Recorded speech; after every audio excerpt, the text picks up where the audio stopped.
إن الحمد لله نحمده ونستعينه ونستغفره ونعوذ بالله من شرور أنفسنا وسيئات أعمالنا من يهده الله فلا مضل له ومن يضلله فلا هادي له أشهد أن لا إله إلا الله وحده لا شريك له وأشهد أن محمدًا عبده ورسوله يا أيها الذين آمنوا اتقوا الله حق تقاته ولا تموتن إلا وأنتم مسلمون أما بعد فإن أصدق الحديث كتاب الله وخير الهدي هدي النبي صلى الله عليه وسلم وشر الأمور محدثاتها وكل محدثة بدعة وكل بدعة ضلالة وكل ضلالة في النار.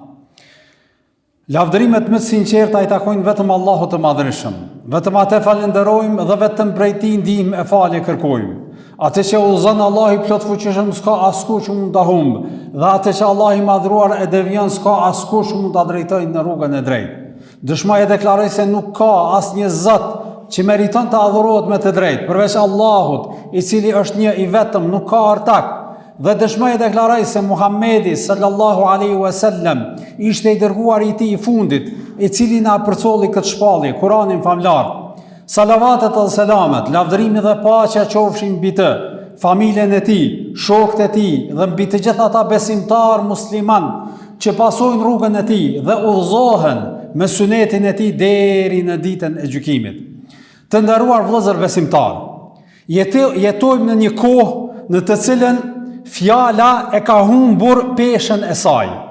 Dhe premtimet fatkeqësisht shpeshherë konsiderohen si fjalë boshe, si shprehje në ajër, e fatkeqësisht ajo çfarë pason prej asaj fjale dhe premtimit të cilën e kanë dhënë njerëzit e konsiderojnë si diçka të thjeshtë dhe diçka që nuk ka peshë. Prandaj sot vëllezër të nderuar, do të flasim me lejen e Allahut për një fenomen që fatkeqësisht po e gryen shoqërinë tonë, dhe fjala është për gënjeshtrën dhe rrezikun e gënjeshtrës.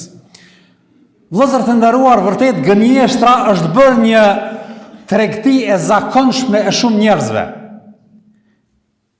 Fatkeqësisht shumë njerëz edhe konsiderojnë apo tentojnë me e trajtu edhe si mjeshtri apo si një aftësi me cilën njerëzit arrijnë me arsyetu veten e tyre, ose edhe mjeshtri në komunikim që ta nxjerrin veten e tyre prej situatave dhe rrethanave të ndryshme që nuk u pëlqen atyre. Prandaj ne vëllezër të nderuar, si besimtar të sinqert, duhet ta kujtojmë dhe ta kemi parasysh se vërtet gënjeshtra nuk është thjesht një fjalë që del nga goja, por është edhe thyerje e premtimit apo emanetit që Allahu i Madhërisëm na ka dhënë nga gjymtyrë tona, pra thyerje e emanetit të gjuhës, aftësisë që Zoti i Madhërisëm na ka dhënë, me cilën komunikojmë me të tjerët.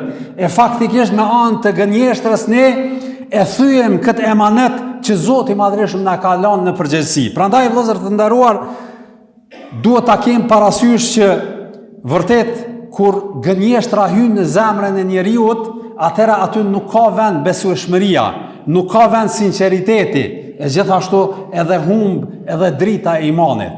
Vëllezër të nderuar, gënjeshtra është njëjtë sikurse një zjarr që fillon në zemrën e njeriut, në zemrën e shpirtit të njeriut, i cili pastaj fillon me i djeg të gjitha raportet me njerëzit, me djeg raportin në familje, pastaj në shoqëri, pastaj në tregti, e besa në ortakri në mes të njerëzve dhe tregtarëve në përgjithësi, dhe kështu humb derisa fillon me e shkund dhe me e dëmtu edhe fen e individit, vëllezër të nderuar. Prandaj neve pejgamberi sallallahu alaihi wasallam dhe Allahu i plotfuqishëm në shumë ajete na e tërheq vërejtjen për rrezikun e gënjeshtrës. Dëgjoni çfarë thot Zoti i Madhërisëm në Kur'anin famlar, në një ajet thot i plotfuqishmi, ja ejuhalladhina amanu, o ju besimtar, lime taquluna ma la taf'alun. Pse, në formë qërtuse, pyetse dhe qërtuse, Zoti i Madhërisht bëhet, pse e thuani atë që ju nuk e veproni?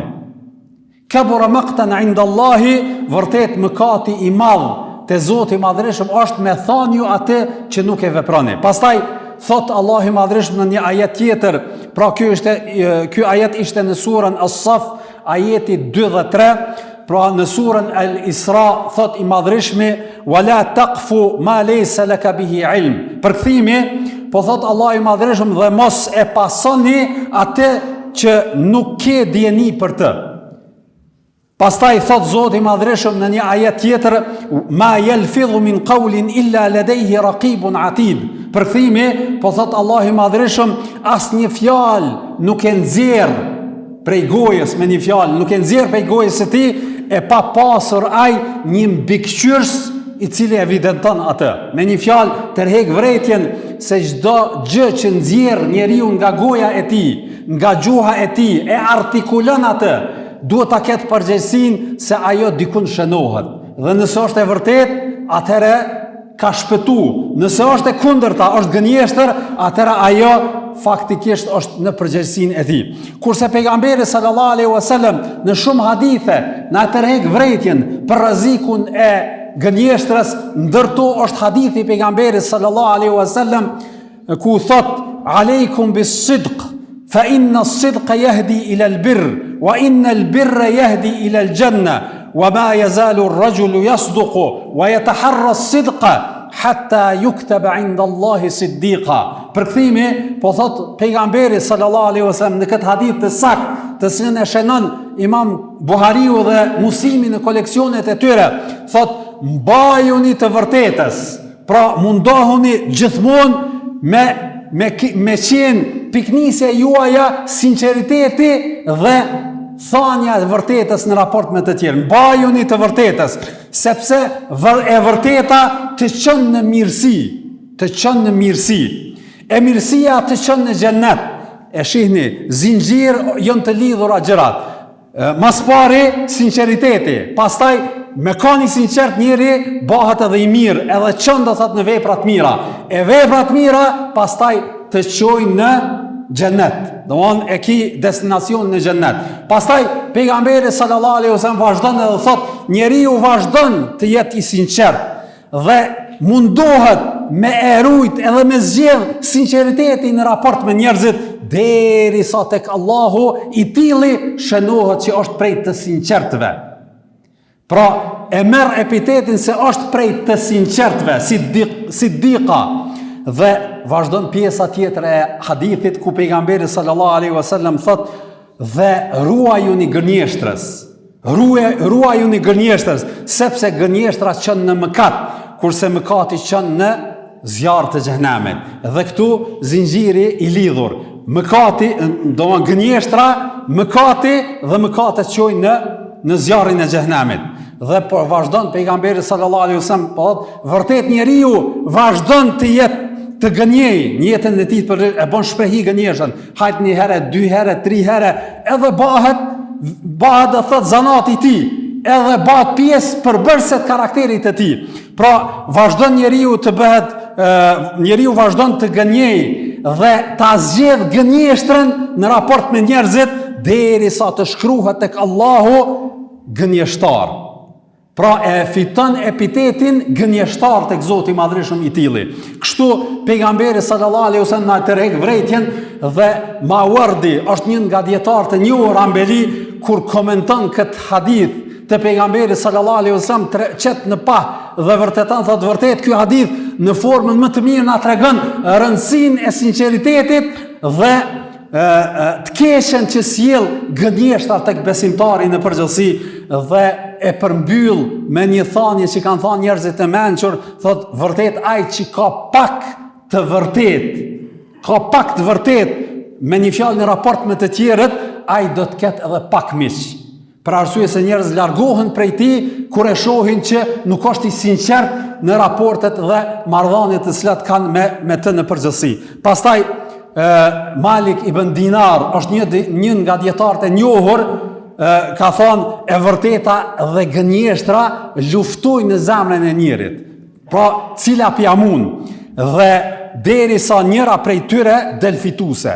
Vazhdimisht pra njeriu në veten e tij, e keni parasysh kur jemi në situata dhe rrethana ndryshme edhe e ke sprovë me thonë të vërtetën, shumë lehtë vjen ajo prekupimi, se pe them që të fjalë s'është e madhe, edhe kia të ndërgjegjen, edhe kët po e përshkruan ky dietar bëhet vazhdimisht gënjeshtra edhe e vërteta zhvillojnë betejë në zemrën e njerit derisa triumfon njëna prej tyre. Triumfon sinqeriteti dhe e vërteta nëse i ke bë hizmet kësaj dhe e kundërta nëse i ke bë hizmet gënjeshtës. Kështu kanë përmend edhe kanë sqaru ulemat vëllezër të nderuar qortim, e kanë qortu gënjeshtrën dhe kanë shpjeguar se vërtet kemi lloje të ndryshme të gënjeshtrave, ma e rrezikshmja është njeriu mja atribu Allahut të Madhërisht një send që nuk e ka thonë ai apo nuk është e saktë në lidhje me të. Kjo është do thotë rreziku edhe gënjeshtra më e madhe, ku thot Allahu i Madhërisht në Kur'anin famlar, "Faman adlamu mimman iftara 'ala Allahi al-kadhiba." E përkthimi, po kush është më mizor se ai që shpi gënjeshtra për Allahun. Prandaj, vëllezër të nderuar, besimtarët do të me pas kujdes, mos me thonë është në Kur'an, e di une, dhe mi atribu diçka në fe, edhe diçka Allahut, pa kanë i vedishëm për arsye se çka kjo të qënë në këtë rrezikshmëri që i atribon edhe thu diçka se Allah i Madhërisht ka thënë apo e ka bërë kështu, e në fakt ai nuk është ashtu dhe mund është me ra në kategorinë atyre njerëzve që janë mamizor, ashtu që shpaj përmend Allah i Madhërisht në këtë ajet. Pastaj gënjeshtra e dytë që gjithashtu është e rrezikshme është gënjeshtra ndaj Muhamedit sallallahu alaihi wasallam, pejgamberit ton, me thonë diçka që ai nuk e ka thonë, edhe me thonë ka thonë pejgamberi sallallahu alaihi wasallam, dhe kjo është rreziku që ka thonë pejgamberi sallallahu alaihi wasallam në një hadith, gënjeshtra mbi mua apo rreth meje. Pra për një fjalë që unë se kom thonë me thonë që e ka thonë, është gënjeshtër shumë e rrezikshme dhe nuk krahasohet me ndonjë gënjeshtër tjetër. Për arsye se edhe vazhdon pejgamberi sallallahu alaihi wasallam thot në hadith, thot kush gënjen qëllimisht mbi mua, le ta përgatis vendin e tij në zjarr. Pra kush qëllimisht jam vesh diçka që se ka thënë pejgamberi sallallahu alaihi wasallam, le ta di që ja ka caktuar vetes së tij një vend në zjarr të xhenemit. Pastaj prej llojeve të gënjeshtrës është edhe gënjeshtra në tregti, vëllezër të nderuar, që fatkeqësisht që shtam pak më herët shumë njerëz e konsiderojnë që njëri kur mundohet me manipulu apo din ka aftësinë e manipulimit edhe e mashtrimit, besa që është me e keqja dhe me ba be për mallin që e shet apo e blen, ajo është do thot një nga rreziqet më të mëdha me cilat kanoset personi i cili bën do thot këtë veprimtari në shitblerje. Pejgamberi sallallahu alaihi wasallam thot me një hadith, "Al-bay'ani bil khiyar", shitsi edhe blersi e kanë drejtën e zgjedhjes. Me një fjalë, kur jenë pazar, ki drejt, edhe ki do thot edhe me kërku me ul çmimin, edhe me kërku domthon me e trajtu dhe me shpjegu, edhe shitsi ka drejt me kallëzu, nëse ka mallin ndonjë behane apo diçka, shumë është normale. E shet një kërë 20 vjeçar, shumë normale është me pas një behane, edhe e kallëzon, ki drejt, edhe mirë është vesh për çmimin, mirë është vesh për afatin e pagesës, të gjitha i sqaroni dhe kjo është në drejtën e të dyve. Dhe nëse pejgamberi sallallahu alajhi wasallam po thot në vazhdim, nëse ata tregojnë sinqert në këto shpjegime, Allah i Madhërisht do të çojë begati në atë shitblerjet e tyre. Edhe bereqet ai që e ka ble mallin, edhe bereqet ai që i merr parat. Mirë po, nëse ata fshehin edhe gënjejnë diçka, pra nuk janë sinqert, atëra Allahu e ngrit bereqetin në atë shitblerje. Edhe nuk ka bereqet, mundesh me marr shumë pare, po s'ja u sheh hajrin atyne. Edhe mundesh me kanë, do thot rrezik, mukanos, për shkak do thot të mos sinqeritetit tën në raport me këtë. Dhe prej llojeve të tjera të gënjeshtrës të rrezikshme është edhe marrja e pasurisë muslimanit pa të drejtë, qoftë me betim të rrem apo diçka tjetër. Thot pejgamberi sallallahu alaihi wasallam, kush betohet pa drejtësisht për të marrë pasurinë e një muslimani, do të atakojë Allahun të zemëruar. Pastaj është edhe një prej gënjeshtrave që pejgamberi sallallahu alaihi wasallam e përmend, është edhe gënjeshtra në ëndër. Nuk lejohet besimtari me mashtru, me thonë, valla, kum po ëndër kështu e ashtu, ajo me kanë do të gënjeshtër. Edhe mi thonë ti vëlla ton musliman apo dikujt mi thonë, e kum po ëndër kështu, me mashtru, edhe me gënjy, edhe kjo konsiderohet prej gjunaheve të mëdha që mundet me bë besimtari në raport me të tjerët në përgjithësi. Vëllezër të nderuar, këtu janë vetëm disa citate të cilat i përmenda nga fjalët e Allahut të Madhreshëm, edhe fjalët e pejgamberit tonë Muhamedit sallallahu alaihi wasallam për çortimin e gënjeshtrës, edhe që njeriu kërkohet me qenë i sinqert në raport me të tjerët në përgjithësi.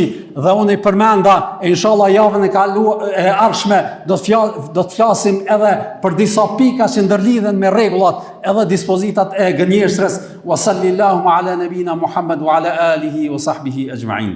Alhamdulillahi rabbil alamin wal aqibatu lil muttaqin wa la udwana illa ala adh-dhalimin wa salatu wa salamu ala rasulina Muhammad wa ala alihi wa sahbihi ajma'in. A'udhu billahi as-samil alim minash shaitanir rajim. Inna Allahu malaikatahu yusalluna ala an-nabi ya ayyuhalladhina amanu sallu alayhi wa sallimu taslima. Allahumma salli ala Muhammadin wa ala ali Muhammad kama sallaita ala Ibrahim wa ala ali Ibrahim innaka fil alamin hamidum majid. Allahumma barik ala Muhammadin وعلى آل محمد كما باركت على إبراهيم وعلى آل إبراهيم إنك في العالمين حميد مجيد. أعوذ بالله السميع العليم من الشيطان الرجيم.